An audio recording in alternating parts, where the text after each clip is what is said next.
랭아! 영순이 여러분 안녕하세요. 랭킹스쿨입니다.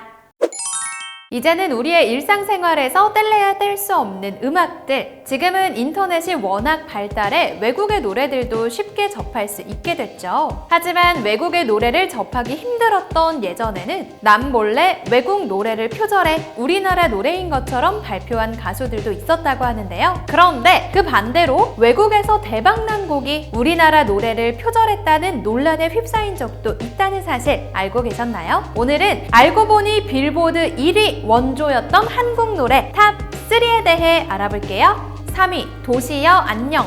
전 세계적으로 7,500만 장의 음반을 판매하고 5번이나 그래미를 수상해 로큰롤 명예의 전당에 헌액된 밴드 그린데이. 그 이름은 못 들어보셨더라도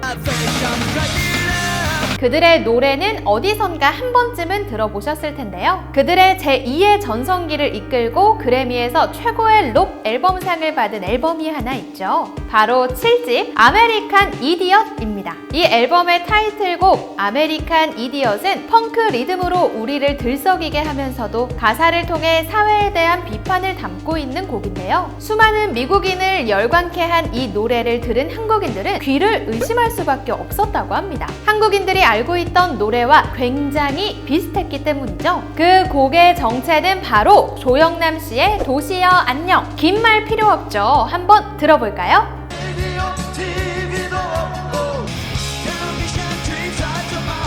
속도감이나 분위기에서 차이가 조금 있을 뿐 나머지 멜로디의 진행이나 TV를 소재로 한 가사가 너무나 똑 닮은 것을 알 수 있는데요. 심지어 조영남 씨의 도시여 안녕은 아메리칸 이디엇보다 무려 14년이나 일찍 발표된 곡이었습니다. 그렇다면 도대체 어떻게 이렇게 닮은 곡이 탄생한 것일까요? 몇몇 네티즌은 도시여 안녕이 미국의 민요를 번안한 곡이고 아메리칸 이디엇은 도시여 안녕이 아니라 해당 민요를 따라한 곡이다 라고 주장했죠. 한동안 인터넷에서 사실이라며 돌아다닌 의견이었지만 그 민요가 무엇인지 아무도 제시하지 못할 뿐더러 무엇보다도 도시여 안녕의 작사 작곡이 조영남 씨 본인이었기 때문에 유언비어로 밝혀졌는데요. 이에 네티즌들은 발매 당시 인기가 많아 미국에 있는 한인타운에서 이 노래를 틀었고 우연히 한인타운을 지나가던 그린데이가 이 노래를 들은 것 같다는 의견을 내놓기도 했습니다. 가수 조영남 씨도 과거 한 예능 프로그램에서 이에 관한 이야기를 직접 언급하기도 했죠.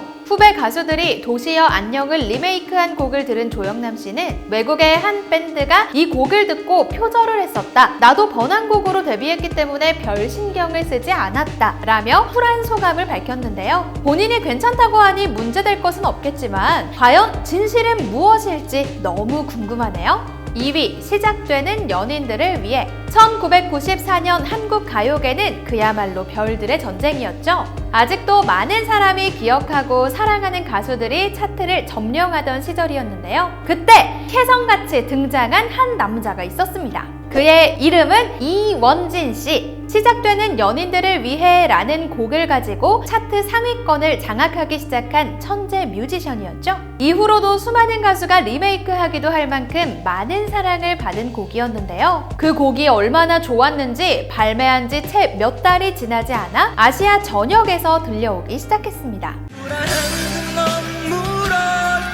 홍콩 차트와 필리핀 차트 1위를 차지하며 아시아 일대를 휩쓸어버린 것이죠. 하지만 차트에 오른 곡의 가수와 제목이 이원진 씨의 시작되는 연인들을 위해가 아니라 필리핀의 대표 여자 디바 레진과 홍콩의 스타 장하구의 In Love With You라는 곡이었는데요.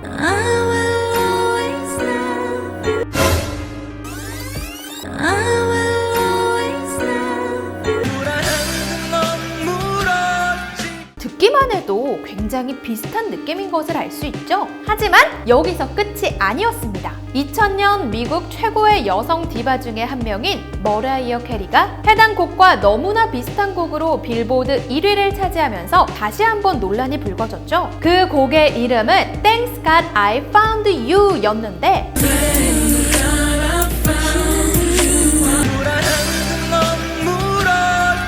이 곡 역시 시작되는 연인들을 위해와 굉장히 비슷하죠. 사건의 전말은 이러했습니다. 필리핀의 작곡가가 이원진의 시작되는 연인들을 위해를 표절 In Love With You라는 곡으로 동남아에서 어마어마한 인기를 얻었는데요. 이 곡은 머라이어 캐리의 귀에도 들어갔고 감명받은 머라이어 캐리가 이 곡을 샘플링해 Thanks God I Found You 라는 곡을 탄생시킨 것이었죠. 결국 한국 노래를 표절한 곡을 샘플링한 곡이 빌보드 차트 1위를 차지하는 기묘한 상황이 펼쳐진 것입니다. 하지만 이 논란이 커졌을 때 이미 이원진 씨는 불의의 사고로 세상을 떠난 이후였고 In Love With You의 작곡가가 한국 측에 사과하는 것으로 사태는 일단락됐는데요. 사과도 받았지만 이 사건이 우리에게 너무나 아쉽게 다가오는 이유는 우리나라의 곡이 이미 해외에서 통할 수 있다는 것을 무려 20년도 전부터 증명할 수 있었다는 점이죠. 우리에게 익숙한 유행어는 Do you know 싸이가 아니라 Do you know 이원진이었을지도 모르겠습니다.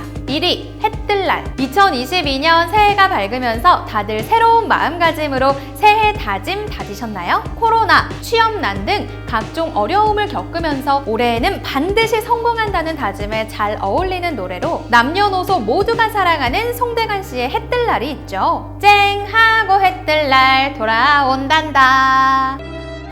쨍하고 해뜰날. 신나는 리듬과 희망적인 가사가 늘 듣는 사람을 기분 좋게 만드는 부르의 명곡입니다. 실제로 송대관 씨도 데뷔 이후 약 8년 동안 빛을 보지 못하다가 갑자기 머릿속을 스쳐 지나가는 영감으로 작사한 해뜰날 덕에 일약 스타덤에 오를 수 있었죠. 그런데 해뜰날이 송대관 씨뿐만 아니라 해외의 한 밴드도 성공 가도로 이끌었다는 사실 알고 계셨나요? 그 주인공은 바로 제이가일스 밴드인데요. 나름대로 인기는 있었지만 빌보드 중위권에 머무르던 그들은 센터폴드라는 곡을 발매하며 인생 역전을 시작했습니다.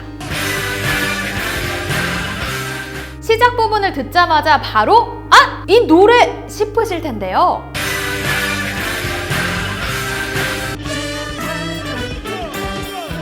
첫 듣기만 해도 송대관 씨의 해뜰날과 너무나 유사하다는 사실을 아실 수 있습니다. 해뜰날이 1975년 발표, 센터폴드가 1981년에 발표된 곡이니 송대관 씨가 표절당한 것이 정황상 분명하죠. 이들은 이 곡으로 빌보드 차트에서 6주 동안 1위를 차지하며 그야말로 어마어마한 인기를 누렸는데요. 우리나라에서도 화제가 되며 표절이냐, 우연의 일치냐 등 말이 많았고 송대관 씨 측에서는 확인 편지를 보내기도 했으나 별 대답을 듣지 못했다고 합니다. 당시 저작권 협약도 없었고 별다른 방도를 찾지 못한 송대관 씨 측은 웃어 넘길 수밖에 없었다고 하죠. 제이가일스 밴드 중 한 명이 해뜰날이 발표될 당시 주한미군으로 근무했고 그때 들은 노래를 표절했다는 소문도 있었는데요. 이들의 활동 시기를 따져보면 이미 해뜰날이 발표될 때부터 해외에서 밴드 활동을 하고 있었다는 것을 알 수 있습니다. 그래서 더욱 도대체 이들이 어떻게 이 곡을 듣고 따라했는지는 여전히 궁금증을 자아내고 있죠. 뭐 이제는 제이가일스 밴드 본인들도 까먹었을 것 같긴 한데 당시 우리나라 사람들이나 미국 사람들이나 쨍하고 해뜰날 돌아온단다 멜로디를 흥얼거렸을 것을 생각하면 신기하기도 하고 재밌기도 하네요. 지금이야 저작권에 대한 인식이 강하고 표절 여부를 보다 명백하게 구분하는 경우가 많지만 당시에는 그런 기준이 굉장히 희미했다고 하죠. 그 때문에 해당 곡들이 명백하게 표절이다 라고 판결이 내려진 바는 없지만 단순한 우연의 일치로 치부하기에도 의심스러운 것이 많은 것이 사실인데요. 이제 와서 왈가왈부하기엔 너무 많은 시간이 지났지만 한 가지 확실한 것은 우리나라의 노래들이 해외에서도 사랑받을 수 있는 저력이 이미 오래 전부터 증명됐다는 점인 것 같습니다. 2022년에는 어떤 한국 곡들이 빌보드 차트 1위를 차지할 수 있을지 벌써 기대되네요. 지금까지 랭킹스쿨이었습니다. 감사합니다.